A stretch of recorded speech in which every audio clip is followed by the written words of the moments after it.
Please press pound to continue. That's weird. Doesn't do it that way normally, does it? You entered 274741. This host key is invalid. Please re-enter your host key. I would say start over.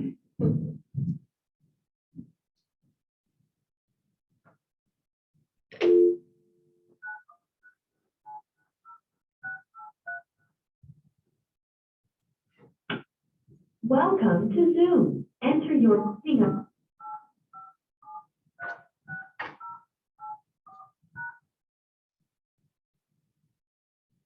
Enter your participant ID.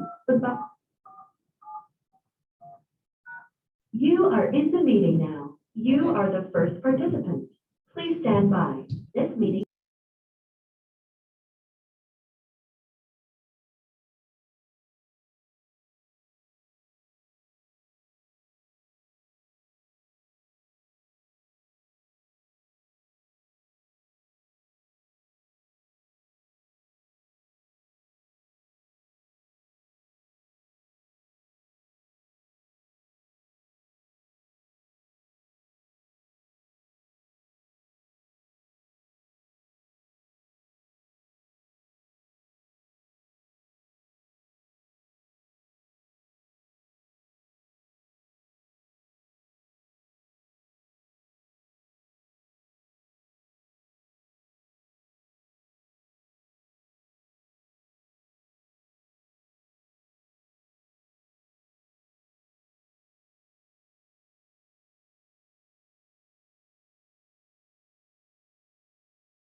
Call this meeting of the Amador County Board of Supervisors to order on this Tuesday, June 14th, 2022.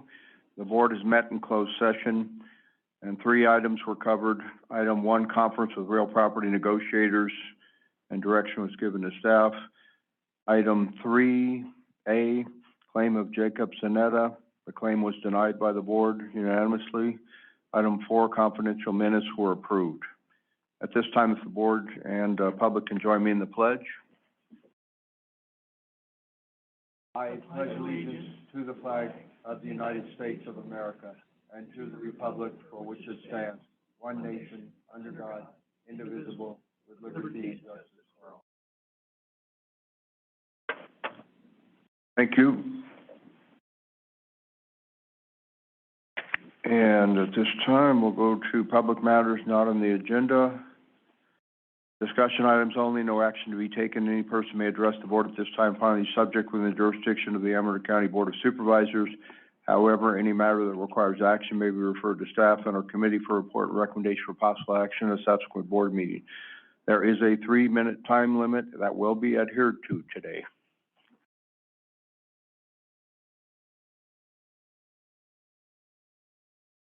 My name is Steve Christensen. I'm from Sutter Creek. A couple of weeks ago, I spoke to the Transportation Commission about the need to harden our county's primary evacuation routes by creating defensible space along those routes of right-of-way so that citizens will have safe evacuation routes when needed. Butte County did not create defensible space along their primary evacuation routes out of Paradise, and people were killed while trying to escape the Camp Fire. They were killed in their cars because the vegetation was growing right up to the road and this vegetation was on fire. I come today to the Board of Supervisors asking for your help and support. My first request is that the Board of Supervisors to encourage interdepartmental cooperation between Public Works, the Fire Safety Council, the Department of Transportation, the Planning Department, and the Sheriff's Office of Emergency Services to seek additional state and federal funding through grants to pay for the clearing of defensible space along the county's primary evacuation routes. I would ask that the Board of Supervisors also ask Caltrans for additional money to create defensible space along state highways such as Highway 88, 49, and 16. Those highways are the state's responsibility. Those roads need defensible space also. Second, I would like to ask the Board of Supervisors to dedicate one of their board meetings to focus on this issue and invite the heads of Public Works, the Fire Safety Council, the Department of Transportation, the Planning Department, and the OES to report to the board on what they are doing to make the primary evacuation routes safe. This is a safety issue. Third and last, since money for creating defensible space along the county's primary evacuation routes is scarce, I would like to suggest that each member of the Board of Supervisors organize work party of volunteers from your district to come out on a Saturday for 4 or 5 hours with chainsaws and weed eaters and clear some of the roads in your district that are most dangerous. Many churches have parishioners come out a couple of times a year for a work party to do maintenance on their church. Even though these church members pledge money to the church that is used in part to clean the church, they still have work parties that are able to do more than paid staff. This would be an opportunity for members of the Board of Supervisors to work side by side with your constituents in a visible public service. Steve, I'd like you to try and wrap it up, please. Look, I am. I know the Board of Supervisors takes the threat of wildfires very seriously. I hope you will take my suggestions to heart and discuss among yourselves how best to address the serious issue.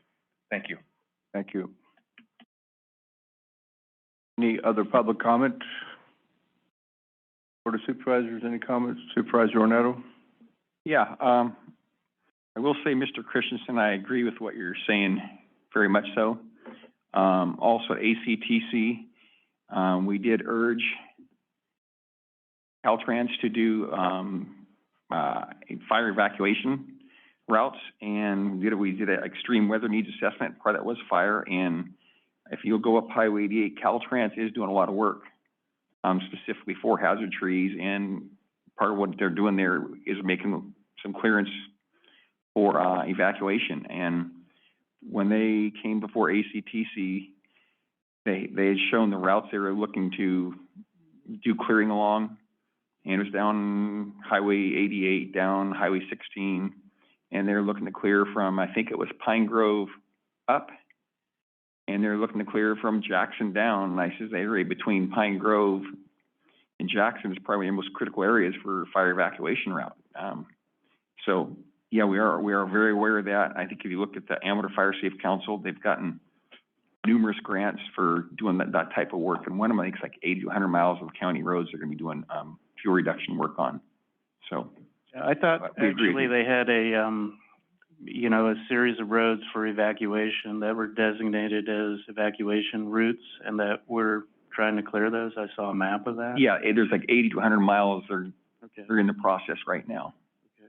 So, but what you said is true. Now, the Fire Safe Council just received $2 million in grants. One of those grants was from CAL FIRE, one was from Sierra Nevada Conservancy, and they're all for the efforts to create fuel breaks and work on fuel reduction in properties. So those have been getting support from the Board of Supervisors as well as other agencies like ACTC. Our staff at ACTC, our GIS coordinator, works closely with Fire Safe Council. So we're all working in a combined effort. Any other board comments? Then we'll close public comment and go to approval of the agenda. Mr. Chairman, we do have a public comment. Okay.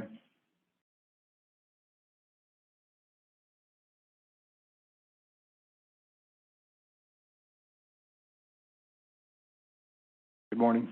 Good morning, Supervisors. Good morning. Your day is starting off well. My name is Adriana Jensen, and we're here on behalf of IHS workers like ourselves who reside and work in Amador County. We came here to personally thank you for your time and consideration in reviewing our proposal, and we hope it's well received. We are just a handful of the faces who work hard for our seniors, so on behalf of all Amador County IHSS workers, we're grateful to be at the bargaining table with you. We appreciate your time this morning and the opportunity to be here and to be heard. Thank you. Thank you. All right. We'll see you at 11:30, I guess, if you're going to come back for that meeting. All right. Any other public comment? Not at this time. All right. We'll move on to approval of the agenda. So moved. For a second? Moved by Supervisor Axe, second by Supervisor Brown to approve the agenda. Any further discussion? All those in favor? Aye. Aye. All opposed? Motion carries. Approval of the consent agenda. So moved, Mr. Chair. I'll second. Moved and seconded to approve the consent agenda. Any discussion? All those in favor? Aye. Aye. All opposed? Motion carries. On our regular agenda, item 5A, update by the Amador County Health Officer, Dr. Rita Kerr, on the COVID-19 situation in Amador County. Good morning. Are you able to hear me? Yeah, we can't see you yet. Hold on just a Okay. second, Dr. Kerr.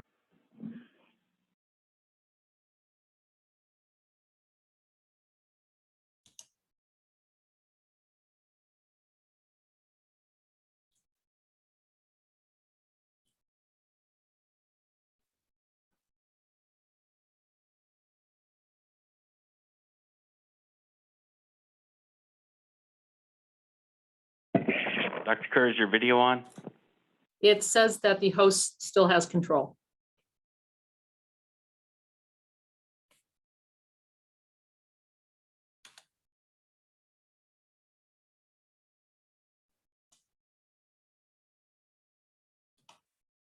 There we go. Looks like we're almost there.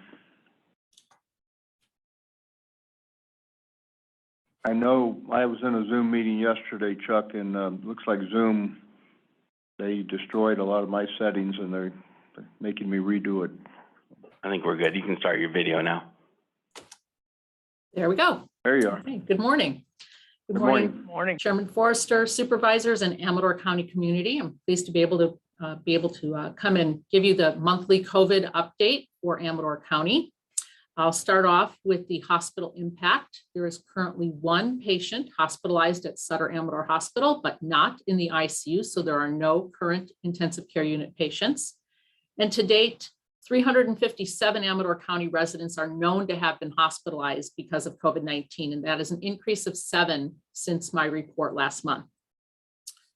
Jennifer or Heather, if you could put up the graph, the EpiCurve graph, please.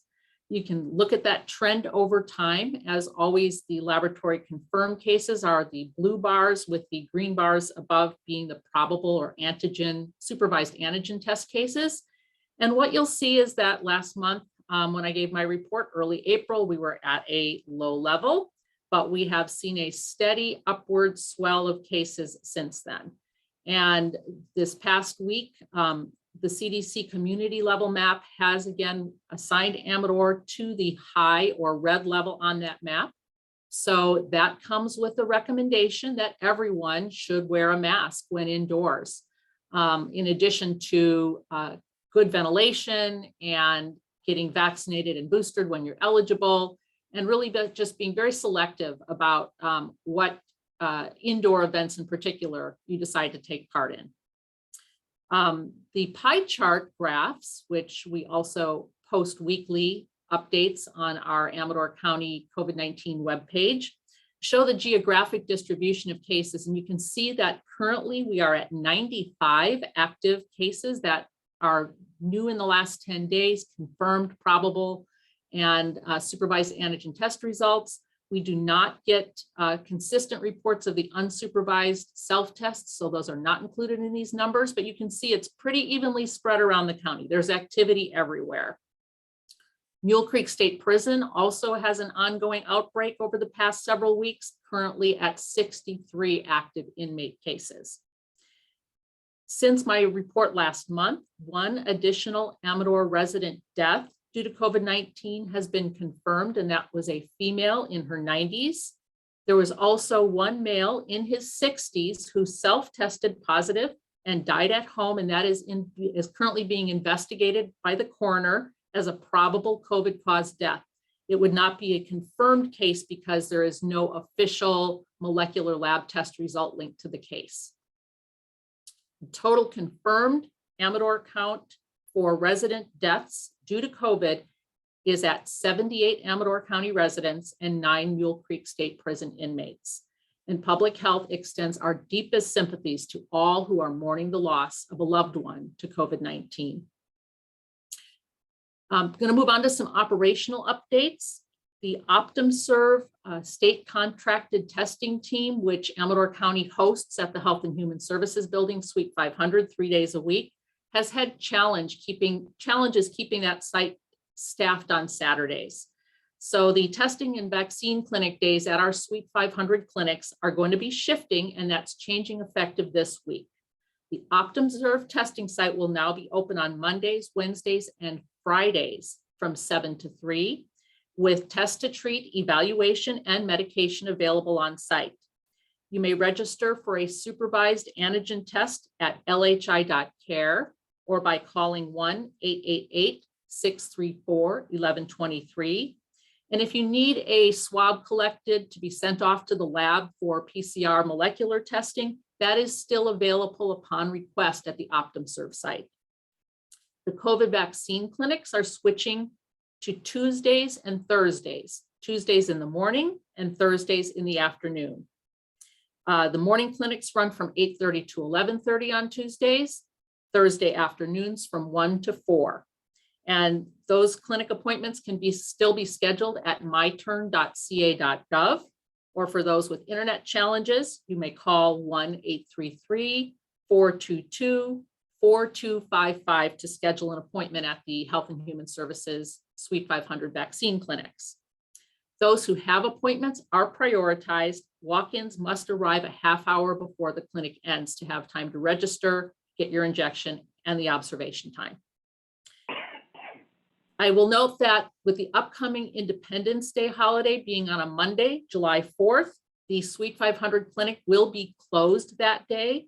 And we've decided to do a makeup test to treat clinic on Tuesday, July 5th, in lieu of the vaccine clinic that day. Masks are required to be worn at both the testing and vaccine clinics because they are considered a healthcare facility. Regarding our vaccine data update for the county, actually, before I talk about data, I will mention that another type of COVID vaccine was reviewed last week by the FDA Advisory Committee for potential use in the United States. It's already in use in Germany and Europe and in other countries. Novavax uses traditional technology similar to hepatitis and shingles vaccines, but it is still pending the formal emergency use authorization and CDC recommendation before it can be used here. The FDA has several more meetings scheduled this month, including today, to review data and make recommendations about COVID vaccines for younger children ages 6 months through 5 years. And in late June, their meeting will be discussing future COVID-19 vaccines and strain composition, anticipating what to be done in the fall. Regarding Amador County vaccine data, at this point, 60% of the population ages 5 and older in Amador County have completed at least a primary series of COVID vaccine, and 72% have had at least one dose. 28% of the population age 5 and older in Amador County have not had any doses of COVID vaccine. So all of those numbers are 0.6% improvement since my report last month. The age group breakdown of those who remain unvaccinated is 81.5% of the 5 to 11-year-olds, 50% of 12 to 17, 47% of 18 to 49, 14% of 50 to 64, and 2.5% of those aged 65 and older have not had any doses of vaccine. Our priority remains to still have those who are unvaccinated get protected, and COVID vaccines remain available and free for everyone. The average first doses a day uptake over the past month were 3 to 5 a day in Amador County residents. Regarding boosters, everyone who is age 5 and older is recommended to get one booster after they've completed their primary series of COVID vaccination. The timing for that booster since the last dose would be if it's been more than 2 months since J&J or 5 months after a primary series of Pfizer or Moderna vaccine. Some people are now eligible for second boosters. Anyone age 50 and over should get a second vaccine booster if it's been at least 4 months since their last dose. And the additional boosters are most important for those 65 and older or those who have underlying conditions that put them at higher risk for serious illness from COVID-19. Given the increasing COVID community levels here in Amador, those groups should not delay getting their boosters once they're eligible. The mix and match option to choose a different vaccine for boosters than you received for your primary dose remains available, with a preference for an mRNA vaccine as a booster dose. If you're getting a booster dose, please bring your vaccination card, a photo of it, or a digital verification showing the dates of your previous doses and what you received. And retail pharmacies also continue to offer COVID vaccines, and the vaccines.gov website is an easy way to check availability of who has what and schedule appointments. The COVID-19 mobile vaccine team continues to provide vaccination for homebound individuals who may schedule a nurse home visit by calling public health at 209-223-6407. Regarding testing and treatments, self-testing options are more and more available for purchase in stores, or if you want free at-home test kits delivered, you may visit covidtest.gov to place an order with the U.S. Postal Service. Amador County has also received another shipment of antigen self-test kits that we are distributing to local agency partners who get those out to their clientele and the public. And if you test positive, please follow current self-isolation guidelines and inform your close contacts so that they can get tested and put a face covering on, and of course, stay home if they're sick and get tested themselves. The OptumServe sites all over the state are now offering the test to treat option, which means that persons who test positive there that are at elevated risk for severe illness are offered an on-site telehealth visit to speak to a provider about the new oral medications, Paxlovid or Molnupiravir. And if they're eligible, they can leave the site with the treatment in hand and start taking it immediately. These treatments work best when started as soon as possible after symptom onset, and it must be within 5 days of symptom onset to be eligible. It's necessary to bring a complete list of all the medications and supplements that you're taking with you to the test to treat site to screen for potential drug-drug interactions, because that informs which medication you can take.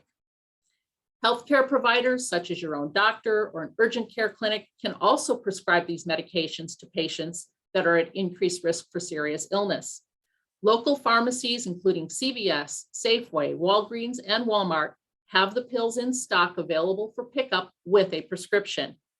Sutter Amador Hospital also has Paxlovid pill packs, as well as injectable monoclonal antibody therapies in stock to treat higher risk individuals who test positive for COVID-19 that can be treated as an outpatient. Prevention is still the best medicine. Being fully vaccinated and getting boosters when it's time remains the safest way to prevent serious illness, hospitalization, and deaths from COVID-19. Persons who cannot receive a COVID-19 vaccination for medical reasons or whose immune system is not strong enough to mount a good response to the vaccine should speak to their provider about Evusheld, which is an injectable medicine that is used to prevent COVID-19 infection. Evusheld is available locally at the Sutter Amador Infusion Center with a physician's order. As COVID-19 activity has increased in our community again, consider your own and your family's risk when making decisions about precautions. Those with higher levels of risk should take more measures, including always wearing a mask in indoor public settings, being strategic about attending indoor gatherings or events, getting tested before and after gatherings or travel, and getting vaccinated and boosted if you haven't done so already. Anyone who feels ill, even with mild symptoms, should get tested and stay home while awaiting the results. If you don't feel great, please isolate. Are there any questions that I can address this morning? Any questions from board members? Yeah, Dr. Kerr, so what can we expect this fall as far as the next booster or these newer vaccines that might afford additional protection over, what we've gotten, which is the, the Pfizer and the Moderna and so forth, which is based on the original SARS, blueprint. Can we expect anything new that's gonna, when things start ticking up again? Yes, the new things are in the pipeline and being actively studied. A couple of things are different formulations targeting different aspects of the virus, the spike protein, reformulating to try and keep up with some of the changes, the variants that have emerged. And in fact, so the Novavax uses a different technology. It's a protein subunit vaccine with an adjuvant, which increases the immune response. So very similar in that way to, say, the newer shingles vaccine that's on the market. The Moderna is currently testing what's called a bivalent vaccine. So if you think about flu vaccine, at this point, they're routinely formulated as a quadrivalent. So they target the 4 most likely circulating strains of flu every season, but they have to try and guess that ahead of time and see how good of a match they can get. That's what we're going through with the COVID vaccines right now. And it looks like there's every possibility that at least Moderna and possibly 1 or 2 of the other formulations may have at least a bivalent targeting 2 different strains of the COVID virus in the fall. So would that include this Omicron variant? Likely it will. The challenge is which flavor of Omicron, because there's different strains or sublineages, daughters and granddaughters of Omicron emerging. So you might be familiar with the term BA.1, which was the big surge that we saw back in January. And then BA.2 emerged, and now there's a BA.2.12.1, which is a subvariant of that. And the latest on the scene are the BA.4 and the BA.5, which are active in Europe, South America, and the South Africa. So all over the world, these are being monitored, watched to see which might be the one that is the next, it can outcompete the rest to be the next dominant strain. And the goal is to target vaccines to address those portions and try and minimize the risk for immune escape. An exciting possibility, which is not quite there ready for rollout yet, but is certainly being studied to increase what's called mucosal immunity, which is the linings of your nasal and respiratory passages. The potential for like an intranasal vaccine spray is being looked at, formulated, and tested, much like the flu mist kind of formulation that increases influenza mucosal activity and some of the other vaccines that way. And then there's also, I think we talked a few months ago in the Army research branch, they're looking at the possibility of what's called a universal COVID vaccine, targeting more of the central aspects, the nucleocapsid portions rather than the spike, because the spike changes so often. That's very technical stuff. Long story short, they're working on trying to keep up with it and reformulate things to have better and longer lasting protection. Great, thank you. Dr. Kerr, what pushes us into the high level from CDC's data? Good question. There's 2 things that work together there, and it's a combination of community level reaching a certain threshold. And in Amador, the community level that reaches that threshold is over 200 cases per 100,000 population. And that includes both the confirmed and probable case counts. And we reached that threshold last week. The other thing that they will take into account at even lower levels is if your hospitals are significantly impacted. We have not reached that, but that's looking at a regional basis on the hospitals. And most of the greater Sacramento region is in that high level along with Amador County now. Thank you. Any other board questions? Any public questions for Dr. Kerr? Yes, we do have a comment on Zoom. Mr. McKinney, please go ahead when ready. Thank you, Mr. Chairman and Dr. Kerr. I'm just curious when we might see eligibility for second boosters extended to people below 50, but with other health complications. Those who are under 50 with health complications are already eligible, depending on what those health complications are. They really need to be something that would impair the immune system. And the web pages, if you Google, am I booster eligible? There will be a list of what conditions would qualify an individual for additional boosters that are not age-based. The age-based cutoff currently remains at age 50. But not asthma? Asthma in and of itself is not an immune compromising condition, but somebody who has asthma that has to take something like prednisone on a regular basis, which would suppress the immune system, would make them eligible. Great. Thank you, Doctor. Thank you, Mr. Chairman. You're welcome. Thank you. Any other questions? Yeah, I have a question. Okay. Just a gentleman I know over by Tri-Town told me after he got the vaccine, like in October, he can't walk very far. He has knees and calf problems since getting the COVID shot. Have you heard of many issues like that? When you say knees, and did you say calf? Yeah, like his calves, he says he can't walk more than 100 feet.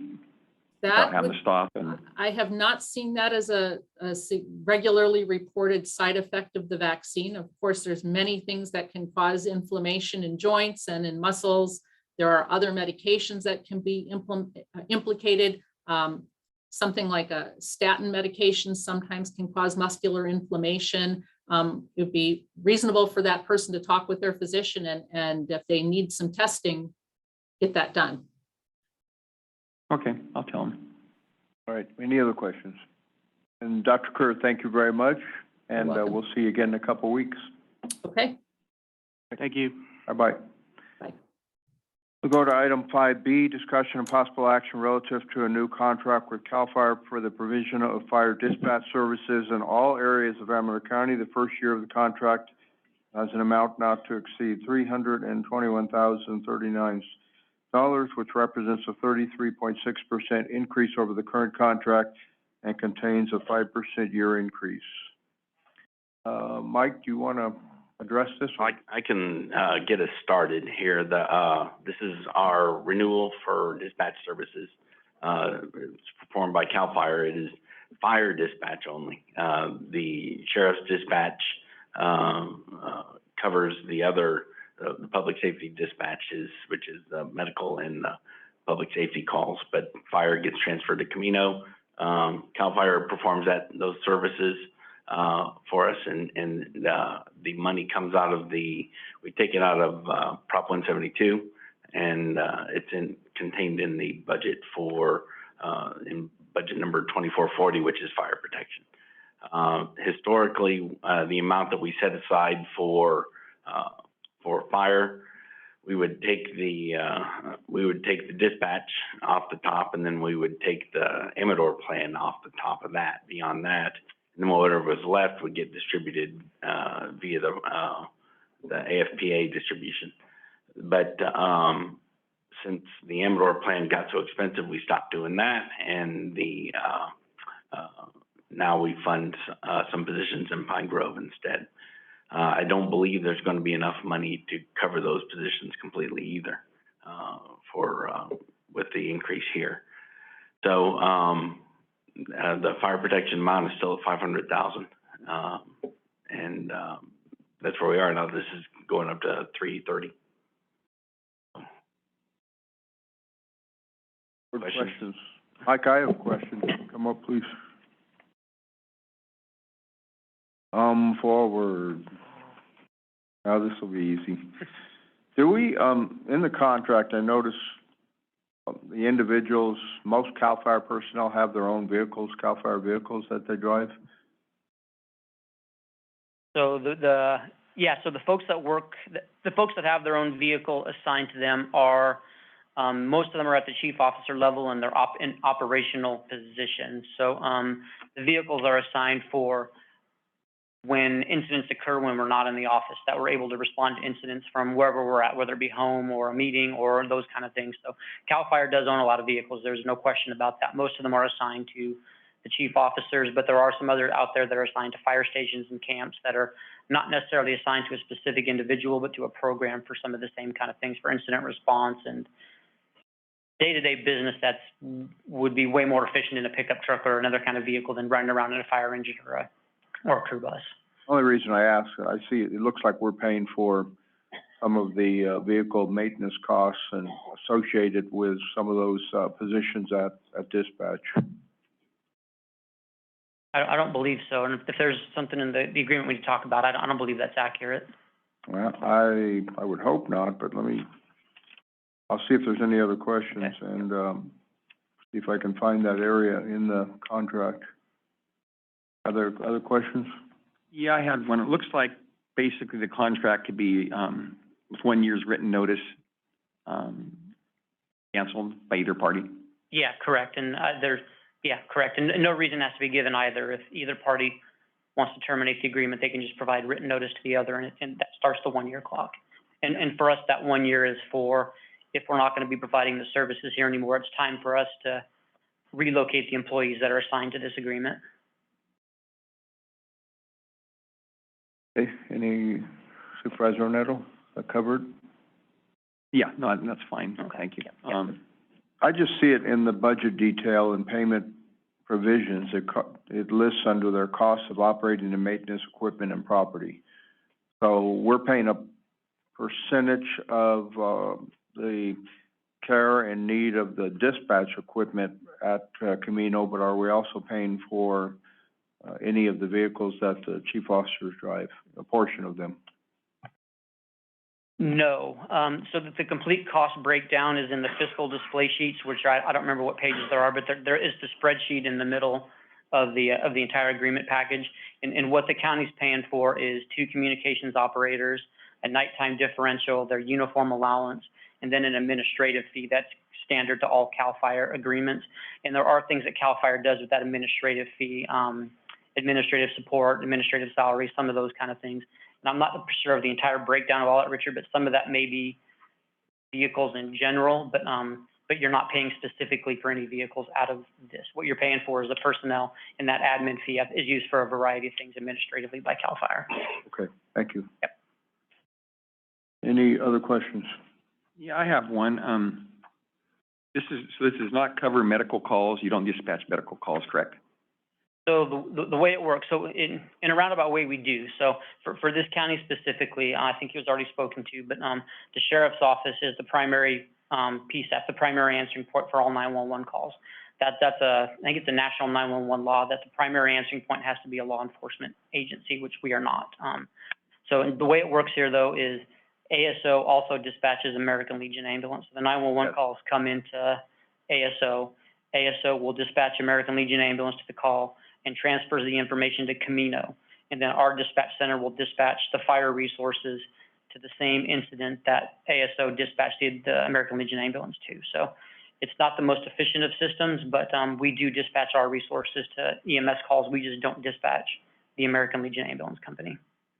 I know I've requested that the sheriff's office would do all the dispatching more than once, and they don't seem to want to do it. But this kind of money, I think they could be good if they would, but I guess we can't make them.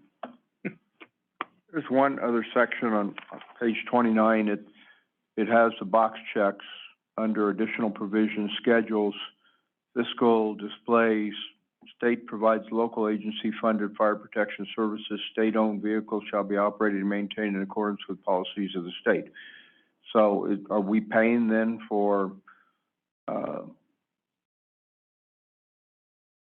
state to provide funded fire protection services, which we've never paid for before? No. And why is it listed on there like that? You have it in front of you. Can I take a quick peek at it? Yeah, the box is checked.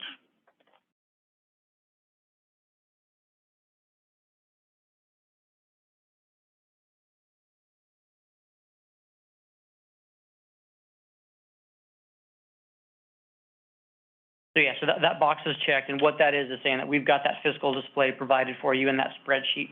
Everything that Amador counties would be obligated to pay for in this agreement is listed in that spreadsheet, and you'll look through it and there's no vehicles, there's no vehicle maintenance, there's none of those things. It's the 2 people and the uniform allowance and the administrative fee that goes with that, and that's all the county's obligated to pay. Okay, thank you. Yep. Another question I have is, you've got CAD and maintenance down for like $2,500. Mm-hmm. Wouldn't you be doing that without our contract? We would, and the prices for the overall price of the CAD refresh, which we do every 5 years, is significantly more than $2,500 a year. So that it's parceled out between our portion of it, which is the lion's share of it, and then there's a small part of it paid for by the Amador County and by our other dispatch agreement, which is the El Dorado County Emergency Services Authority. So yeah, I mean, Amador County's paying a portion of it, but by no means. Yeah, all I'm saying is, I think you could help us out, because whether you're doing our dispatching or not, you're going to still pay this. Whether you do our dispatching or not doesn't change your cost.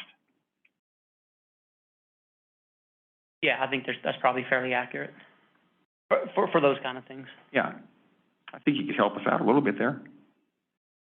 I wish I had that flexibility, Supervisor. No. Okay. Yeah. We went through this exercise years ago with Rob Withrow, and the board at that time decided, and I know if we sign this agreement today, we'll be tied to it for at least a year, I guess we have to give a year's notice, is that right? It's a year's notice, yeah. And I think I do want to point out too, while the do not exceed amount was $320 some odd thousand, CAL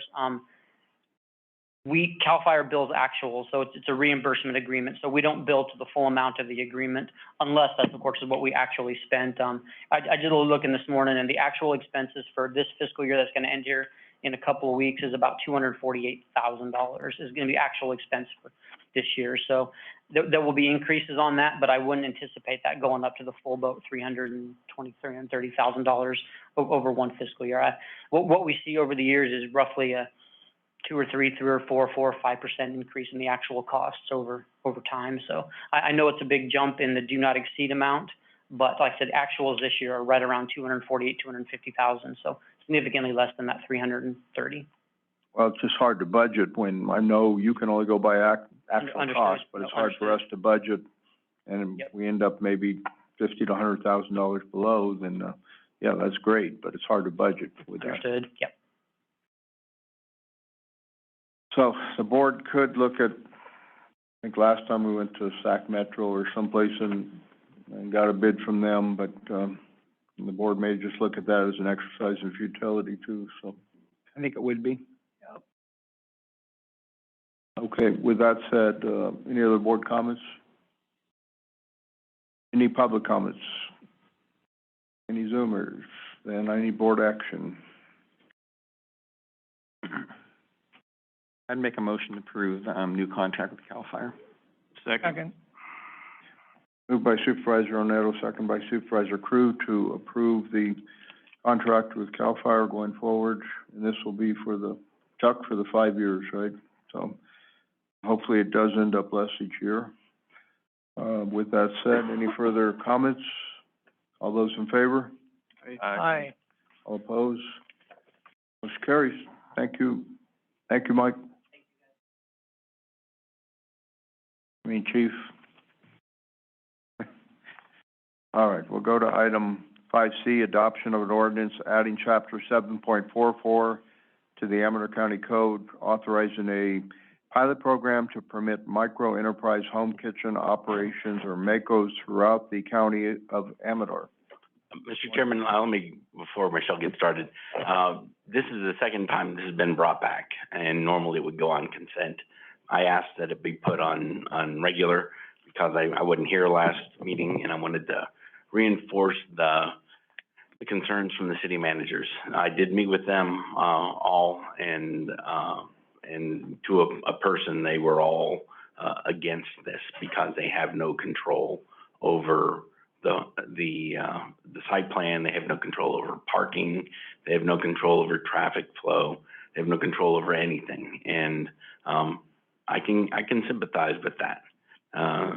But I just wanted to make sure that that was clear, that we would be imposing on the ability to do this on the cities without their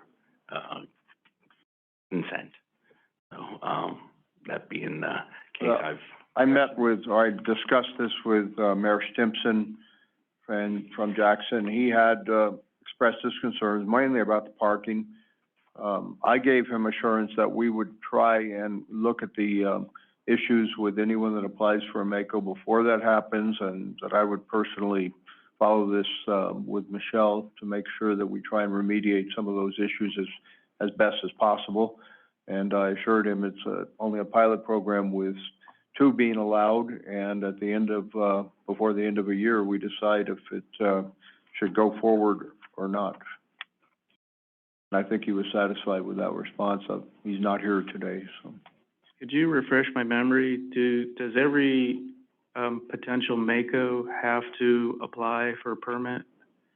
Yes, so And can it be denied based on discretionary? No. So I'm Michelle with Environmental Health. Thank you for having me back today. To answer your question, it's basically if the pilot program is adopted by the board, we would be adopting this as a use by right for a residential structure. Okay.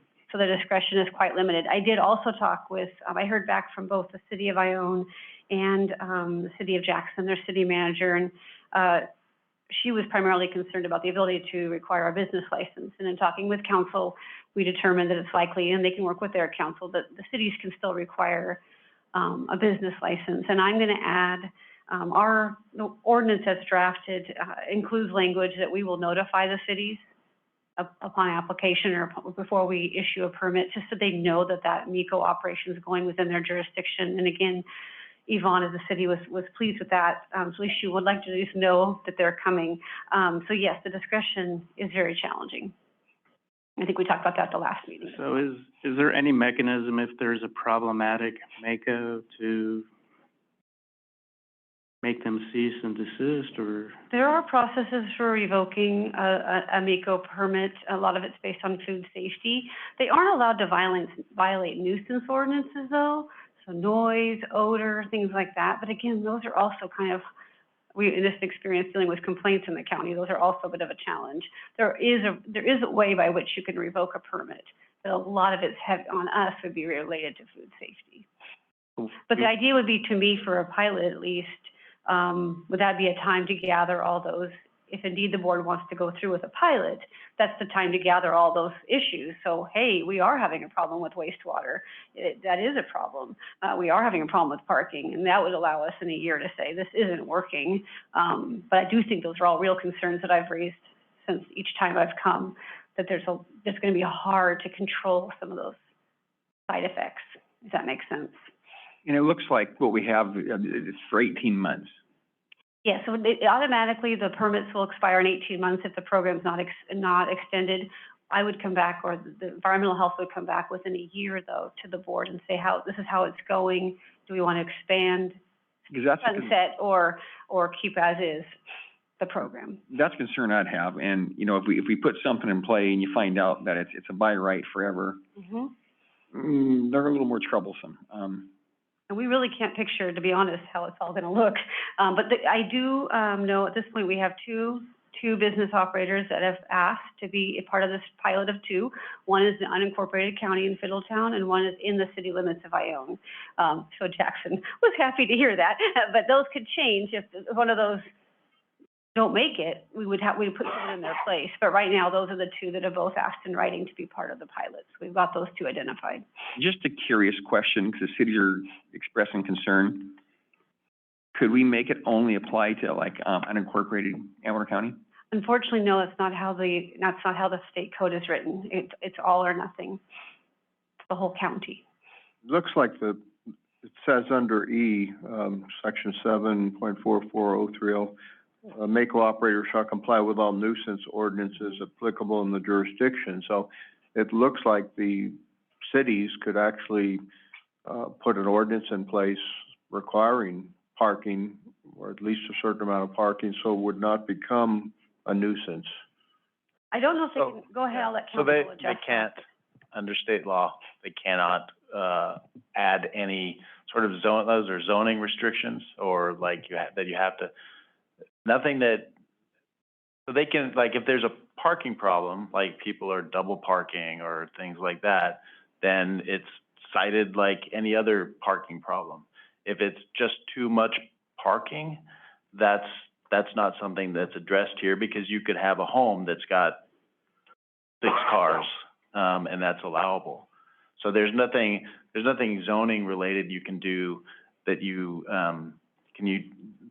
can impose more than what you can impose on Then what, home. under the enforcement, what are those sections, the CRFC sections that list 4 of them for enforcement purposes by the department? Those are food code enforcement. So it would be enforcement related to imminent health and safety issues or failure to do things safely, foodborne illness complaints, things like that. We have the ability to revoke that permit if we're concerned about how they are conducting business. But again, it's focused on the food safety, the food handling components. That's under our authority. And to answer, to loop back to you in terms of nuisances, I think the cities can enforce nuisance rules like noise and odor and things like that. But again, that's about as far as it can go, is my understanding. And that would be up to their the city code enforcement. Correct. To apply those general rules of nuisance to a MECO. So Michelle, refresh my memory, is this exclusively takeaway No. food, or is this sit down and have a meal? So they're limited to a certain number of meals per day and a max per week. It can be done as pickup, delivery or consumed on site. But Okay. it's direct sale. I order a meal, I'm given a meal. I had one person inquire, this is where I started to get a little nervous about the program. I had one person inquire, like, oh, I want to become a MECO, and good, I can cater to the wineries now out of my home. No, it's not catering, and the code's really clear. But again, the lines get kind of gray. So that's the challenge for environmental health, is to keep them in their lane. It's really meal to meal. So, you know, someone comes and orders a meal, but it can be drop off. We would inspect their vehicles. That's part of the requirement. It can be a pickup, or it could be eat on site. What's the difference between cottage food and a MECO? MECOs are not limited to non-potentially hazardous foods. So cottage food are supposed to be only handling non-hazardous types of foods, baked goods, nuts, things that have a low potential for making people sick. MECOs, other than I think oysters and doing some food processing with dairy, can handle hazardous foods just like a restaurant. So that's the difference. So they can handle food that requires temperature control, that requires refrigeration, that requires proper hot holding, versus a cottage food can't. They can only do things that are very safe, very minimal. So why is their fees $600 to, Oh, they're not. I think they're like 100 something. oh, are they? Oh, yes, our fees are quite low, really, relative. And so we're thinking we'd average this between a cottage food and a small restaurant. Cottage food is one of our cheaper permits. So I think I indicated, in my draft I ordinance. just had somebody email me and they were saying that their fees were $600. No, I think here we go. I put the fee, yeah, so we were proposing an annual permit fee for a MECO of $185. A cottage food is less than that, because I'm averaging a cottage food with a one step above, which is the smallest of the restaurants. So 160 or so, I think, is for a cottage food. I'm happy to get you that fee amount. Please. Yeah. Any other board questions? Any public comment? And Michelle, just one last question. Our pilot was for 2 MECOs, was that right? 2 total any given moment. That's how I've worded it. That's pretty minimus. It is. Well, and Mayor Stimpson shouldn't have any more concerns, since the 2 interested, if they materialize, are Ione. At the moment, not impacting Jackson.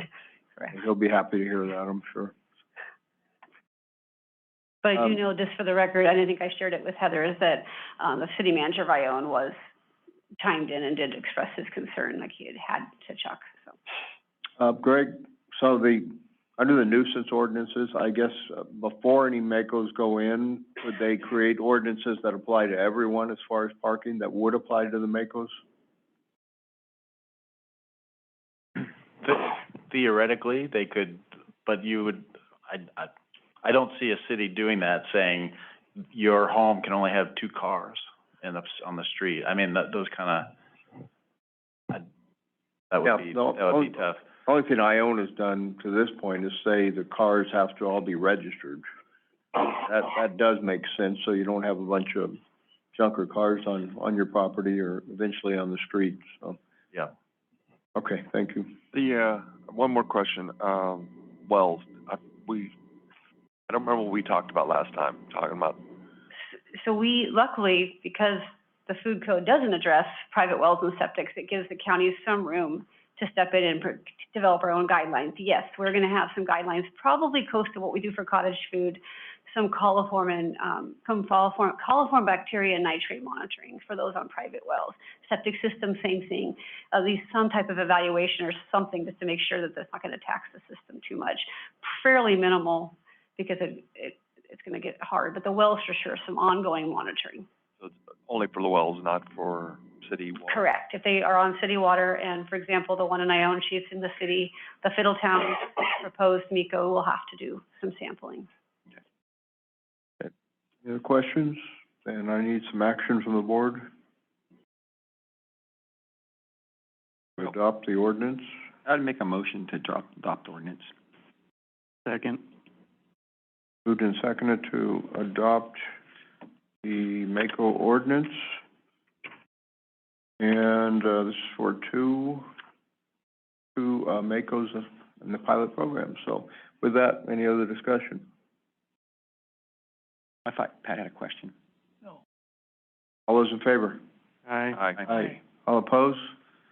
Motion carries. Thank you. Thank you. Thanks for working through this. The gal I own that wants to do it did come up to me at the farmer's market She's a couple very weeks excited. ago, and she's very thankful, and I think she's just gonna use it to try and make a little extra income. I know she's taking care of her elderly father, and she emailed me again this morning and said, thank you to the board. So I do know that there's some gratitude on it, but Yeah. we'll just have to navigate it now, so. All right, thank you. Also, a quick note, I meant to bring it up in their public comment, I forgot, but, talked to a gentleman down off of, Tonzi near Willow Creek, and he had dealt with our building department, and he was extremely happy. He says, best building department he's dealt with anywhere, built many houses, many counties. And he also said that environmental health is really good to work with and very helpful, so just let your staff know if you would, Michelle. All right, thank you. Thank you. Move on to item 5D, fiscal year 22-23 Senate Bill, SB1 resolution and project list adoption. Richard? Good morning.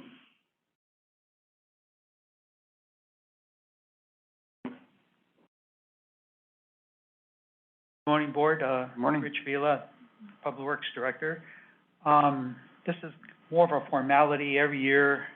In order to secure the SB1 funding for the fiscal year, the Board must adopt a resolution accepting those funds, and a part of that resolution is an exhibit that lists the anticipated projects that those funds will be spent on. And the information, which the project information was really included in our budget discussion a month ago when we talked about the upcoming fiscal year 22-23 budget. So there aren't any changes as far as projects or proposed allocations of the SB1 funds. The Public Works Committee also has looked at this information and was okay with it. So unless there are any questions, again, this is more of a formality. The information you've seen back in their first meeting in May. So there shouldn't be any surprises or any changes from what has been previously presented. I have one question on the fiscal year 22-23 projected revenues. What we have is 2.174534,000 road maintenance and rehabilitation account. But if you look at the county HUDA and RMRA revenue estimates for 22-23, says 4.666. So are we looking at two years combined? Well, the 4.66 is a combination of our HUDAs, which are basically our road tax distribution. Highway use tax? Yes. The RMRA is the SB1 monies. So we don't need to clarify where we spend the money on that money on the highway use tax then? Correct. Doesn't the highway use tax pretty much go to support our road crews, and Yes. when all's said and done, there's nothing left over for road maintenance, right? Right. Okay. Do you have a list of the, roads that you're striping eventually? There are in the Exhibit A on the second sheet are the for the proposed 2023 striping is a list of roads that we are proposing. Sorry? And we're on, as far as the striping goes, we're putting the county on a 4-year cycle. So that's what we're working with right now. It's still far short of what we need. I think the last estimate was we needed about $6 million a year, but at least this is getting us partway there with the SB1 money. We used to have about $500,000 a year to spend, and that was it. And that was woefully short. This is unfortunately about a third of what we need, but at least it's we're getting some use out of that SB1 money that we're paying for. I think we should call ourselves Mule Creek Prison, and we get all kinds of money for whatever we need. It's true. The amount of money I hear they're spending on inmates down there is just flat unbelievable. Well, and I brought up at ACTC that maybe it's time to relook at the formula for SB1, because I asked the Director Agar from District 10 how much Caltrans was getting, and he said statewide about 80 million, and he said that's about 40% what they need. And I told him, well, we're down below that. We only get about a third of what we need. They get about a half of what they need. But I talked to some of our lobbyists with dealing with transportation issues in CSAC, and they said you kind of have to factor in the money that comes from Caltrans for the SHIP and the SHOP programs and other things like Highway 88. We are getting some money from Caltrans for that. So if you factor all that in, maybe it kind of equalizes out a little bit, and maybe we're not getting shortchanged. Well, they may be getting 40% of what they need. It probably depends on how you quantify what they need. I just seen going up Highway 88, Caltrans is replacing all the guardrails, because now I guess you can't use treated lumber, pressure treated beams anymore for the guardrail. So they're yanking them all out, putting in steel. It looks like they're putting concrete or like a grouter on the steel, and they've even got pretty little plastic fence. What I'm not sure all along the project. I mean, maybe it's to keep the animals from running the guardrail. I don't know. It seems like they spend money. They spend a lot of money. I think replace those guardrails is big dollars. We'll take that conversation to ACTC. I mean, we keep hammering on them at ACTC, especially on projects like their $33 million message board project they have up and down 88. It seems like most of that money should be going to roads, not to message boards and things. Any other board questions? But those message boards do keep track of cars, I believe. Yeah, and they would some of them would have burned up during the Amador fire too. There's a lot of ways you can do that stuff, a lot more inexpensive than $33 million. Oh, yeah. Any public comment? Anyone on Zoom? I think everybody's on vacation today, everybody except 4 people, so. Board action. So, I'll make a motion then to adopt the resolution for fiscal year 22-23 for SB1 and direct staff to submit the fiscal year 22-23 project list and supporting docs to California Transportation Commission. Second. Moved and seconded. Any further discussion? All those in favor? Aye. Aye. All opposed? Motion carries. Thank you, Richard. Thank you. And we'll go on to item 5C, Amador Drought Update, Governor's Executive Order N-7-22, and some of the anticipated impacts. Michelle, you're back. A lot of me today, sorry. Good morning. Again, I'm Michelle Opalenik with Amador County Environmental Health. This is actually one of 2 presentations on the drought response, in particular to state mandates that are impacting Amador County that I'm going to be giving today. The second one will involve Amador OAS, so Sergeant Bellotti will be joining me. So the first I'd like to address is the executive order. On March 28, 2022, Governor Gavin Newsom signed the executive order N-7-22 in response to extreme and expanding drought conditions in California. The order impacts how Amador County Environmental Health, as the well permitting agency, is to review and issue well permits. I'd like to say right up front, though, that a well solely intended for a domestic needs of an individual residence or for use by a public water system is exempt from these requirements. So it's really important to remember that. So what about the wells that don't meet the exemption? Any permit application for a well, whether for construction or modification like deepening, that does not meet the criteria for an exemption must be reviewed for potential groundwater impacts prior to permit issuance by Amador County Environmental Health. a permit application received from anywhere in Amador County, so regardless of where it's located, that's not exempt, we can't issue a permit for that well until we make two determinations. One, that it's not expected to interfere with someone else's existing well production, and also that is not likely to cause subsidence. Subsidence is not a huge issue here in this county. That's when aquifers actually kind of collapse on themselves. We don't have too many issues with that, but the impacts to other wells does come up. So we're not qualified really to make that determination whether or not a well is going to impact another well. So the route I'm proposing to take, and I'm still working out the details, and this is kind of modeled after some other counties are doing, we would send that well owner to a professional, like a qualified hydrogeologist, to make that determination in writing. And that's happening in other counties already.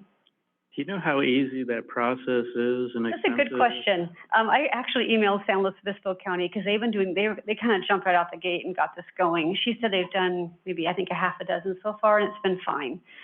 They've had a consultant come and evaluate it and write a letter. I was talking to one of our local hydrogeologists, and he was more pessimistic that it might be more detailed process than we might think, because hard rock wells are really hard to evaluate impacts from one hard rock well to the next. So it's kind of an unknown. And so it's a really good question. I don't know how easy it's going to be yet. This is just really early in. I mean, do they have to, like, I don't know, set up equipment or take measurements? It's possible. It's possible that you might need to have to do a test well. Those are some of the things that came up in my conversation yesterday. I just don't know yet. That's why I'm kind of bringing it out to you and just sharing with you this executive order and saying it's kind of an unknown process. It's happening in other counties, and it's working, but I don't know how that's going to go. I guess the question I'd have is, ag wells are not exempt. Correct. So What if somebody's ag well goes dry? So that leads me, so that's a good example. So that leads me to, a lot of our ag wells are, for example, down in this Consumnes subbasin.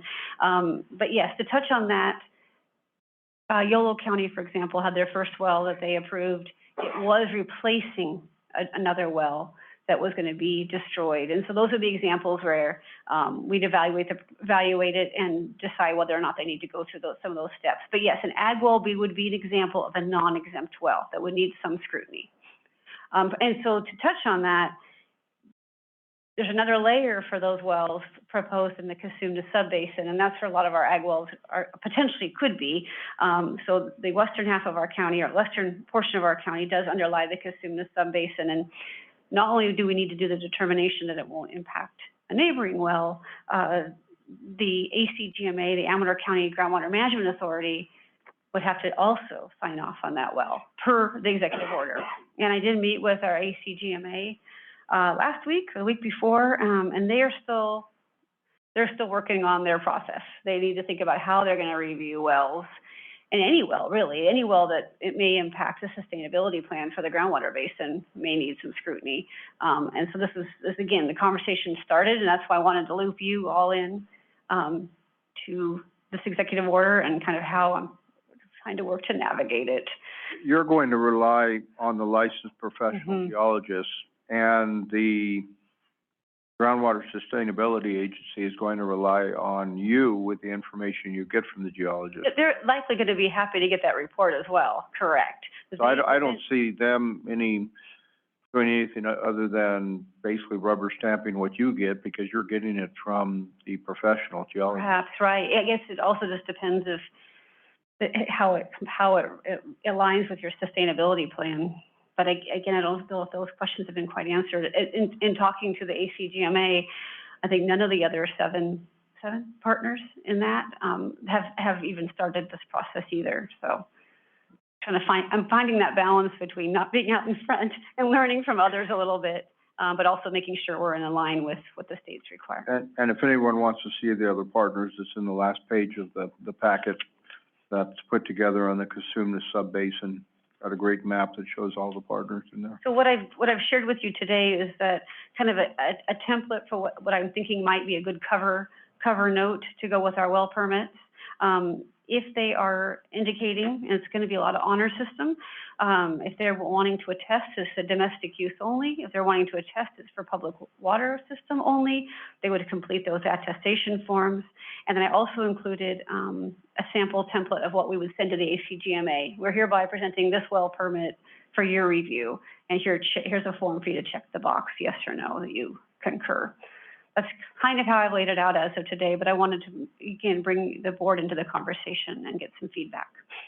What happens if, what's considered ag? If you have a person who's using their well for domestic purposes, but they have 20 goats that they have to keep the, grass down? So it's 2 acre-feet a year, is the cap for to meet the criteria for residential use. And so that's 1,800 gallons a day average, which is, if we look at wastewater flows, we know that an average 4-bedroom home is supposed to produce about 450 gallons of wastewater, which means there's other uses going on, of course. So I would think that a small residence with a few animals likely would be able to indicate on the checkbox that they are a de minimis user. Thank you. Have we actually looked at the timeline, you know? It was, Well, my well runs dry tomorrow, you know, the timeline as far as, you know, any contractors out there for them to do the job, then be able to get it past you, go past any other right, yeah, good processes. point. You know, the boots on the ground type of thing to get this done so we don't get hit by the perfect storm situation. We haven't yet. That's a good point. I do know that the well drillers are somewhat backed up anyways. I guess the gut feeling is, other than with some exception of some of the ag wells, we're just not going to see very many that are unable to attest that they need that extra scrutiny, if I could be so. You know, as but yes, somebody producing cattle, they're going to want water for their cattle. exactly. So I would think that we'd have to come up with, there's going to be that first guinea pig, and we're going to learn a lot, I think, on how we're going to do it. But yes, I think we're going to be very mindful that if it's replacing an existing well, I think we can be very mindful of the fact that we would need to somehow move that process forward. So I appreciate that feedback. So that's something we need to be prepared for. How do we have someone who's got cattle, who's got crops, who's desperate? And Because Shenandoah Valley would be another example. It's not in the Cosumnes Basin.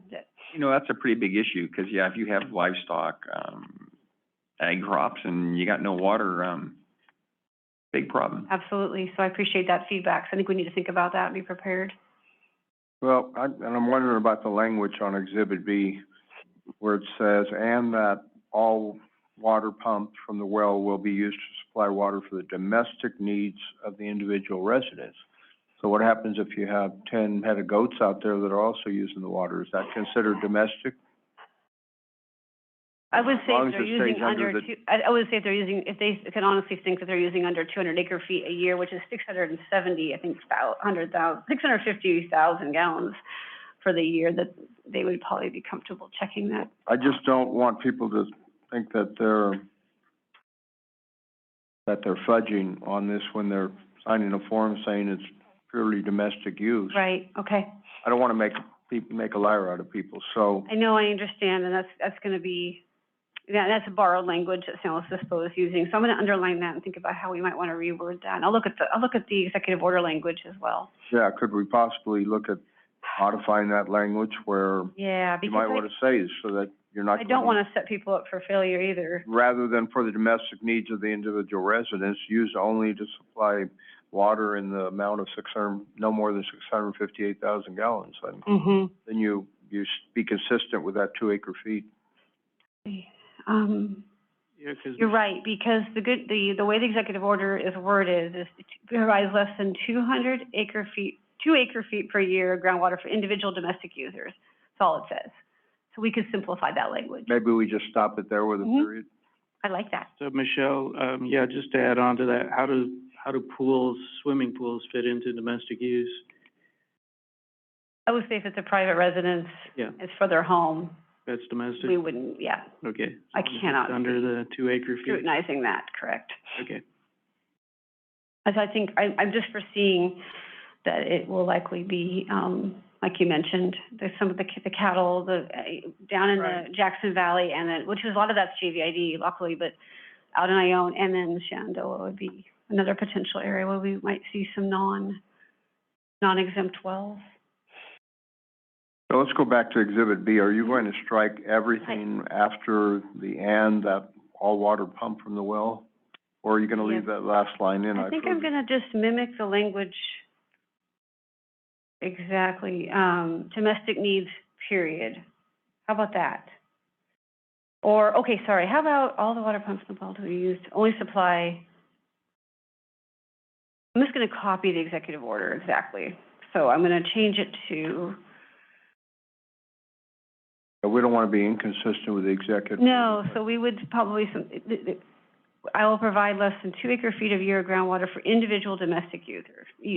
How's that? That sounds better. The last line, I further acknowledge that such needs do not include any commercial use regardless of a scale. Would that stay then? Well, that is added language beyond the executive order. We could keep it simply to the executive order. I'd I've like to no do objection to that. that okay with the board? Something else, I'm trying to find it now. It said we shall consider.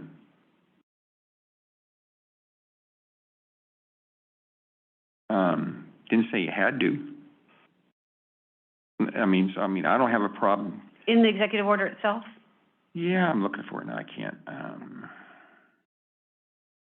I'd be careful on just saying for domestic needs, because if you do have a limited number of animals considered that might be ag animals, I think we'll use it for use by an individual domestic user or something like that, to mimic, it's a home, and that's the spirit of it. It's a home with a normal home use, outdoor watering and inside use. yeah, you gotta have those goats, because if you don't wanna buy an electric weed eater. No, we have them You only too. have a gas one, you can't have that anymore, so. Hey, Jeff? Okay, Don't get me going on that. all right, I just bought a gas weed eater. So, yeah, I'll be honest, there's still definitely some unknowns, and no one's really looking forward to telling someone that there's an issue with drilling a well. Believe me, it's, so we'll let it's a challenge. Michelle work on the language on Yeah. this and just clarify so it's consistent with the, simplify it, but so it's consistent with the executive order. I like it. no, I think that's a good thing you got there, Richard. There's less than 2 acre feet, you can do what you need to do. Mm-hmm. 2 acre feet. I think that's really the best route. We'll have enough issues with some of the bigger users anyway, so. Okay. Frank, question? No? Any public comment? Anyone on Zoom? Then, board, what is your action? This one's for discussion purposes only, or this item? Bring it back, Mr. Chair, with the section. I think it's the next. When does this need to be approved by? It was all yesterday. I mean, it was as of this year, we're supposed to be initiating it, but what I'm kind of watching is among the other environmental health directors, everyone's still working through it and still struggling. So I'd be thrilled to come back with an updated where we're at. By that point, maybe the ACGMA has, we've got a little bit of feedback for them. Maybe we've had our first test well and see how that's going as well, Okay. but. So we'll bring this back and, with the final language and. You'll be more comfortable with the language too, so. Yeah, I guess the question is, at this point, I am not taking action yet in terms of well permits. Would you like me to just proceed how we normally do until we are all comfortable with the process? Which I think is happening in some counties, but rather than. Oh, sorry, I thought you were done. No, go ahead. One question I wonder about too, and maybe there's not a lot of room in the governor's executive order, but have we talked like the ag community much about this? No, so far it's just been the ACGMA. I'd probably give them a heads up, I think, as far as like, by the vintners, grape growers, and like the cattlemen's. Cattlemen's Farm Bureau. Farm Bureau, yeah. Yeah, all the way across. This will be a big headache if we're not careful with this. Yeah, I would agree. So would the board like me to hold off on scrutinizing well permits until we kind of all get our? Agreed. Okay, I appreciate that guidance. And I won't think, argue with that. you know, we're getting orders from the state, and I think how we manage those orders might have a big impact on how it hits the citizens. I agree. That's why I wanted to bring it all to you. Yeah. All right, you bring this back to us? Yes. And, refrain from taking any action until we get the documents all put in place. Okay. Okay. Item, 5F, Amador drought update, consideration to adopt a resolution establishing the county's alternative process for Senate Bill 552. Me again. That's you? And then Michelle with Environmental Health. I think, Why don't you know what, we usually take a break about now. Can we, come back at 10:30 promptly and and be you have your ready to hearing go? at 10:30, correct? You have a hearing at 10:30? We'll resume at 10:30. Okay. Okay, so we'll take a, We have a public hearing at 10:30. oh, we do have a public hearing. Can you finish then? Well, Too long. the problem is if I don't we, mind if waiting. we keep going, the board's not gonna get a break at all. Do you want a break? Do you I have need no a break? objection to waiting. Hmm? Yeah, but Take a little break. Yeah, Okay. okay, so we'll probably come back after the public hearing then. Great. Okay. Thank you. Thank you Take a all. break. We'll recess.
Thank you, Mr. Chair.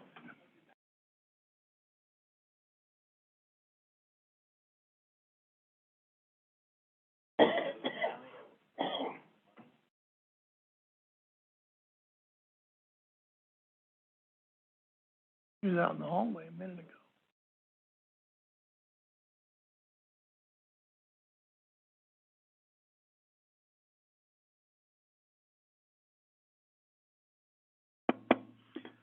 Call the Board of Supervisors meeting back to order and go to our 10:30, public hearing, code enforcement discussion of possible action regarding the unsecured collapsed residential structure that is deemed an immediate health and safety risk per the building department chief official.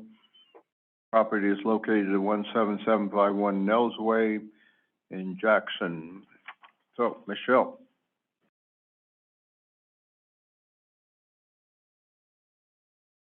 Morning. Morning. Good morning, Board. Michelle Gallagher, Code Enforcement.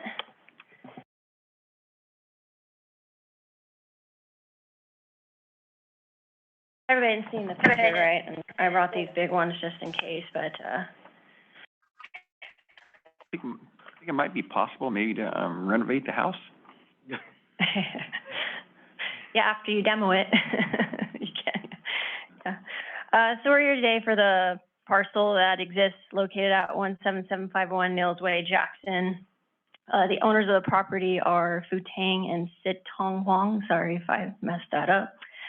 The landowners received a NOV on March 28th from the building department.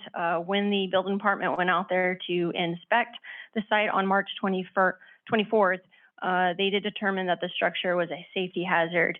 And they also did note that there were signs that children were playing within the rubble there.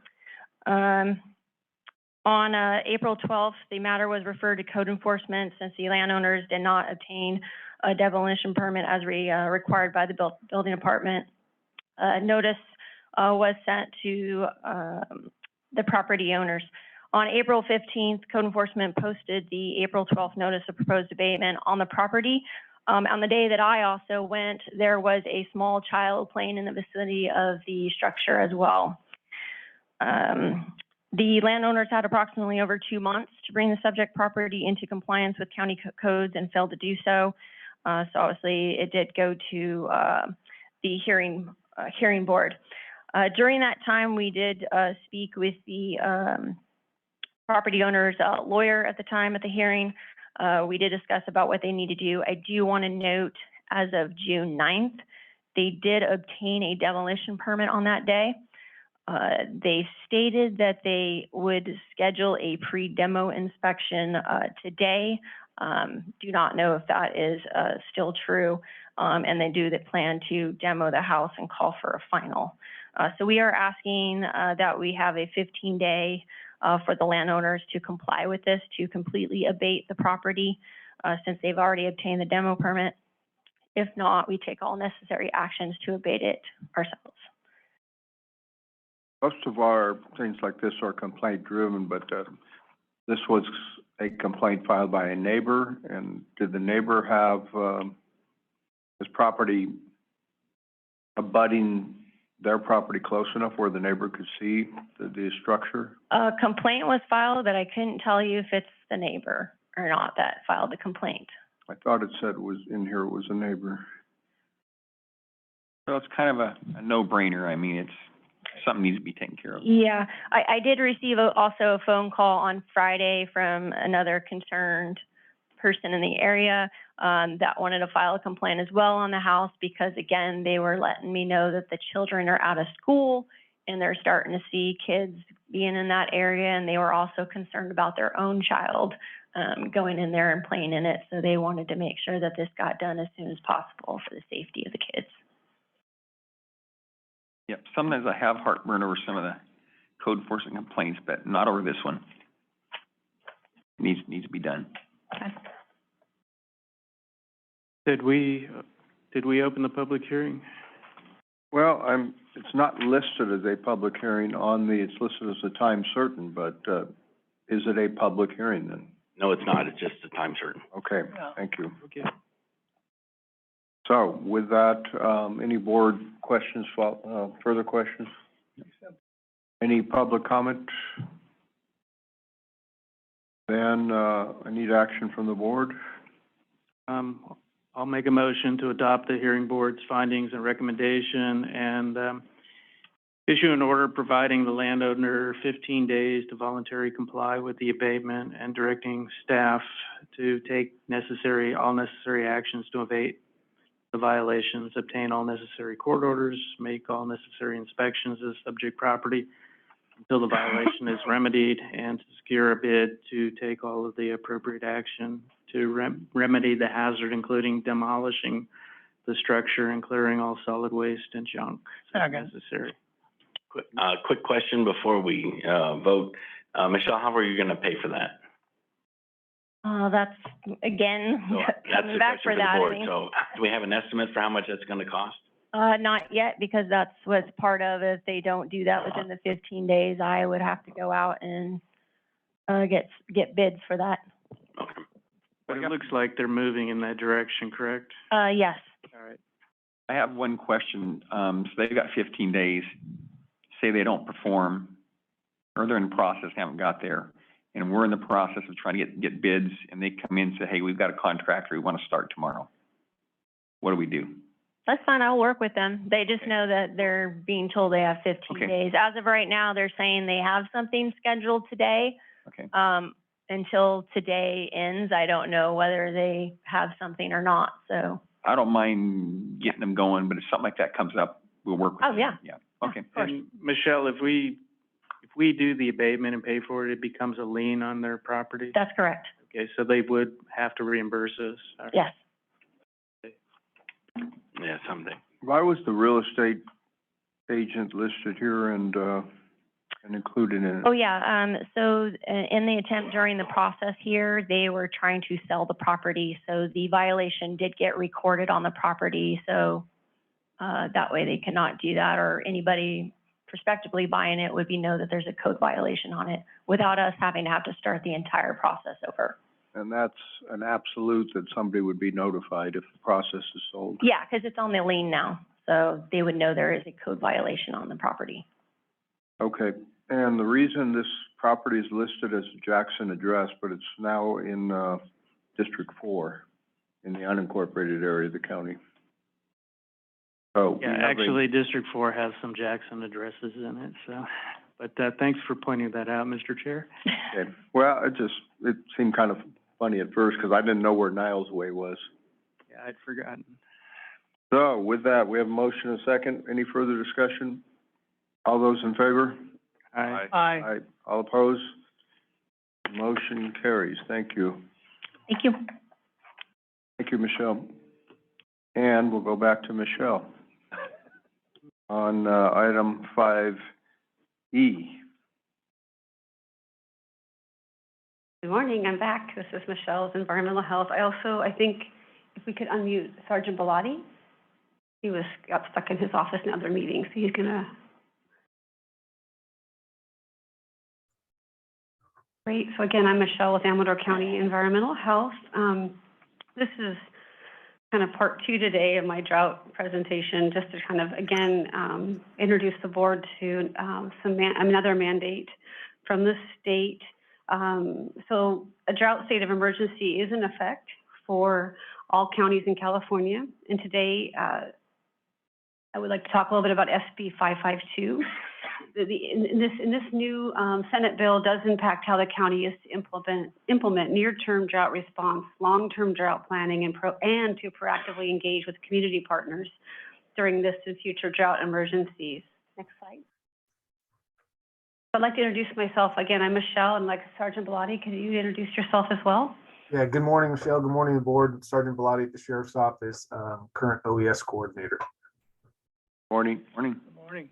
So this Senate bill has a number of mandates that in fact impact not only larger water systems, but it also has several mandates for the county, and then it kind of brings together both OES and the environmental health world. So that's why we're working together on this. So again, it was passed in 2019, and it requires two two things of the county: to create a standing drought task force to facilitate drought and water shortage preparedness, and develop a drought water shortage plan that identifies not only drought and water shortage risks here in the community, but also interim and long-term solutions with a real specific focus on state small water systems, which are the 4 to 15 connections, and for domestic well owners. Next slide. Do we have an idea of what that means? You know, the plan and all of that? We're going to talk about that. Yes, yes, we have a plan for that. No, We'll present that in a minute. So regarding an item number 1, I will address that. The language requires a drought task force, which is pretty formal. So what I brought to you today, and this is mirroring a couple other counties, specifically Madera County, that we are proposing today in lieu of a task force, because the law requires that you may identify an alternative to a task force. We'd like to propose a working group, which is more informal. And so what I've presented today to you is a resolution establishing a drought working group as the county's response as an alternative process to complying with Senate Bill 552. It'll be more informal. It was intended to provide a platform for information sharing and communication by and between the county, state, and local governments, community-based organizations, water suppliers, local residents as well during this drought emergency, but also lay the groundwork for future information sharing into the future for other emergencies that are related to drought. Together, Amador County Environmental Health and the Office of Emergency Services will cooperate to create this working group. So for the next slide, I'm going to introduce again Sergeant Bellotti. He's going to talk a little bit about part 2, which is a requirement that we develop a drought plan. Good morning. Yeah, part 2 requires the development of a county drought plan. And this county drought plan is going to include risk assessment as well as interim and long-term solutions. On the slide, you'll see 5 of those required elements: consolidations for existing water systems and domestic wells, domestic well drinking water mitigation programs, provision of emergency and interim drinking water solutions, an analysis of the steps necessary to implement the plan, and an analysis of local, state, and federal funding sources available to implement the plan. So the way it looks is they're going to allow us to put this drought plan into existing plans at the county level, such as the emergency operations plan or the local hazard mitigation plan. I'm in the process right now with 2 other members of the sheriff's office in scoring bids to update our emergency operations plan.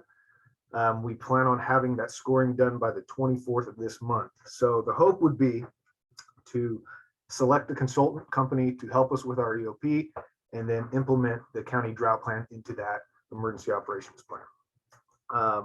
We have not received a timeline from Department of Waterways or Water Resources regarding this Senate bill, but they are expecting, I think from what I got down here, they're expecting to put out a task force guidebook to us around November 2022. So that's kind of where we're at with it right now. So in summary, SB 552 allows the county to, or requires the county establish a task force or an alternative and also develop a plan. So we thank you for the opportunity to present this resolution. I think will implement a really great tool to start, just to open the communication between all of us without being too formal. And so I thank you for the consideration for the resolution. And are there any questions? One of your slides, you talked about who you're going to have on the committee. That's a variety of people throughout the community. Would you have any supervisors on that committee? So the way we've set it up, if by keeping it informal, we wouldn't be required to, but I think truly there would be nothing excluding your involvement. What I'm kind of trying to do is that we could obviously escalate or become more formal if the emergency becomes more needed, and we've got Sergeant Bellotti to activate emergency plans if we need it. But right now, I think the need seems to be mostly just, are we talking to each other? So I did talk with the Amador Water Agency, Rick Ferrer, and he said, oh, even though he's not a state small system, he'd love to be involved because they want to be able to share where they're at with their restrictions, and they want to hear about what's happening with the wells. And so I think that's really where we would start, would just be once a month, even if it's not even a formal meeting, would just be once a month. That's the time for anyone who's got information to share, that we would be responsible for sharing that, to getting it blasted out to anyone who wants to be in that, on that list. So that's kind of how I'm picturing it at the moment. It obviously could escalate to be more formal as we need. Yeah, I think I'd like to have, as part of that working group, just the ag community included. Absolutely. If we do that, Greg, would that require the meetings to be noticed? Only if you add the supervisors. That's what the ag committee. No, community. Community. Oh, ag community. So you're not talking about supervisors? No. Thank you for answering that, Greg. We do have our own water committee. Yeah, you can. Neto and myself. You could just attend some of their meetings occasionally, but if we create a committee and add you, it won't be an ad hoc committee, it would be a standing committee, and we'd have to Brown Act notice every meeting. So if I'm invited by Sergeant Bellotti to a meeting, then we're fine. If I call a meeting, that's when I have to. If you just attend, if the committee's set up with supervisors as part of the committee, then that's the problem. If you just attend as a, because there's a meeting occurring and you want to sit in, there's no problem with that. I suggested ag community, not ag committee. I heard, that's what I heard, yeah, Okay. Absolutely, I think that's a great idea. And I look forward to kind of developing a list of community groups that at least we're gonna want to be in the loop. And they can share what they're observing and what their concerns are, for sure. I think we have to be careful though, because as the ag community, I consider myself the ag community, you do. If we show up and then if Supervisor Brown shows up, then we have a quorum. So then we just have to keep our mouths closed, right?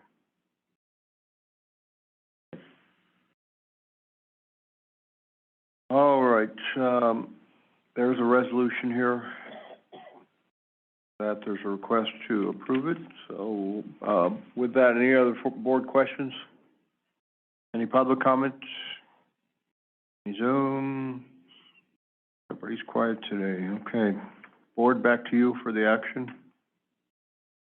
I'll make a motion then to approve the resolution adopting or establishing the county's alternate process for Senate Bill 552. Is there a second? Second. Moved and seconded. Under discussion. Go ahead. It's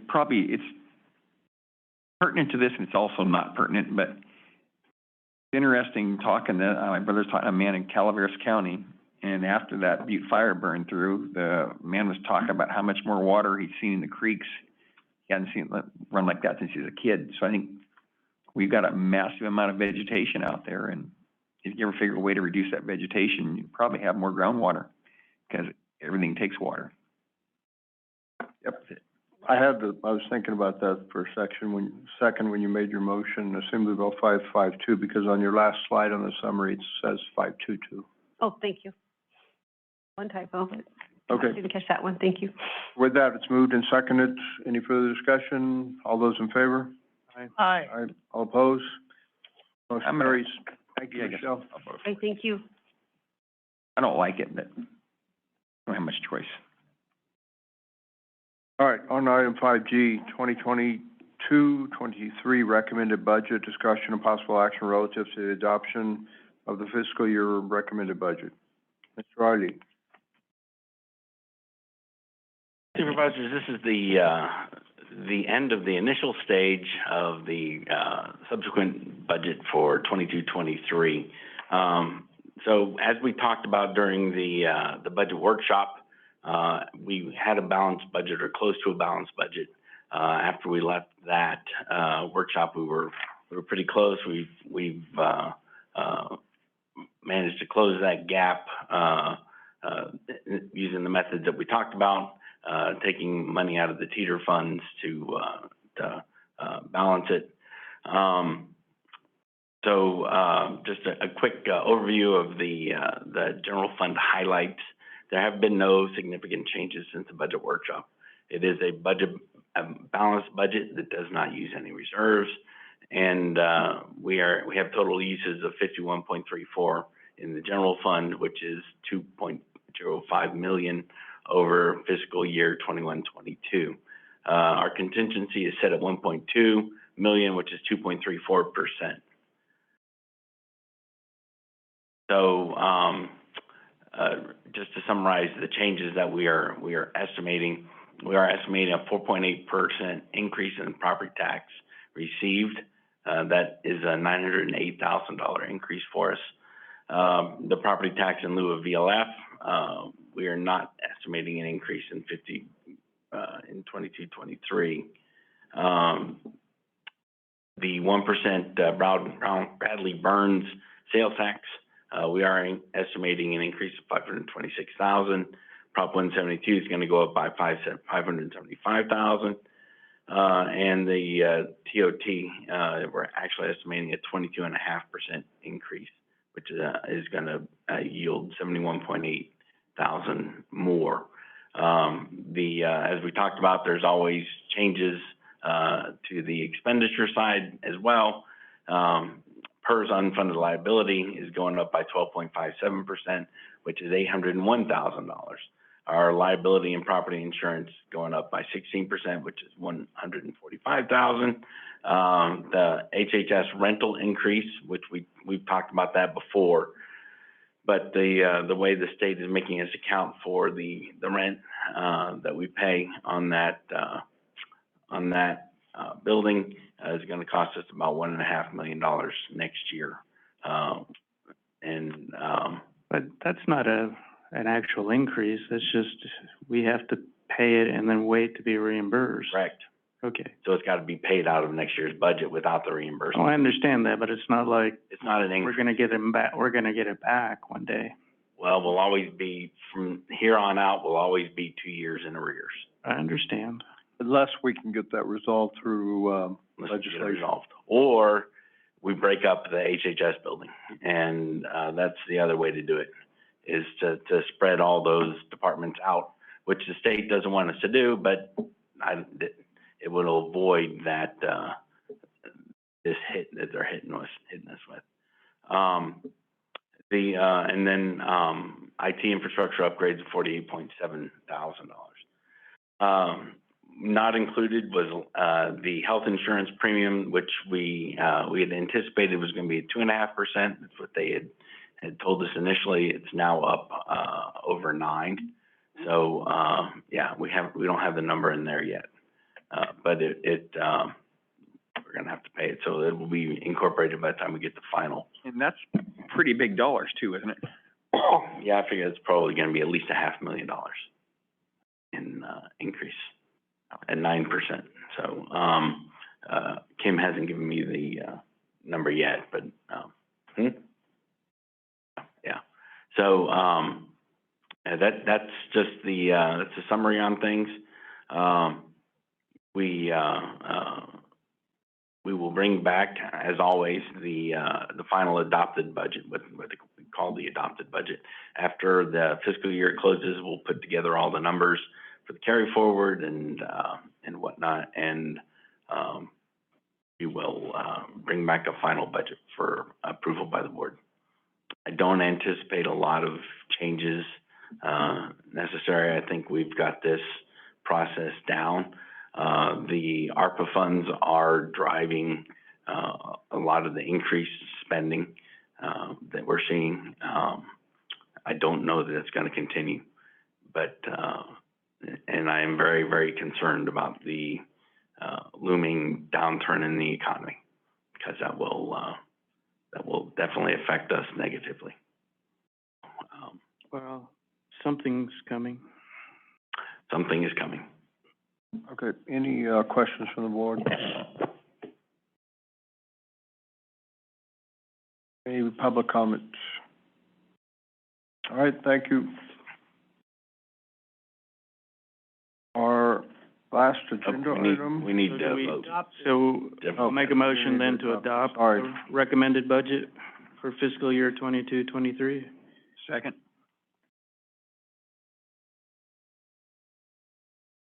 What happens when you don't get a sheet in your pack? Okay, moved and seconded to adopt the budget. Any discussion? All those in favor? Aye. All opposed? Motion carries. Thank you. Minutes? Move to approve. Got a, call it medium minor change. Under the item, Amador County Arts Council. It would be probably where I expressed some concern, regarding recent events. After regarding, I think it should probably say in there that questioned, regarding it should say age appropriateness of a recent art exhibit at the Amador Senior Center and events. Those what actually happened, or That's they just put down what's in the minutes? basically what I said, yeah. Basically, is it, if it's basically, that's gonna be on the tape. Yeah, because I brought up that I had concerns over the senior center and the art that was there. Just don't wanna put something down that was or was not said that day, so is the board okay with those changes? If so, I need a motion. We had a motion, Hmm? we have a motion, I'll second. With those changes. Yes, no, we didn't, not yet. I thought I made a motion to approve. Did I? Yeah, okay. Who's got second? I have the memory of a flea. I didn't hear a motion, because I usually write them down when I hear them. Okay. Or maybe it's just that you're making all the motions today. We had a motion, but not a second.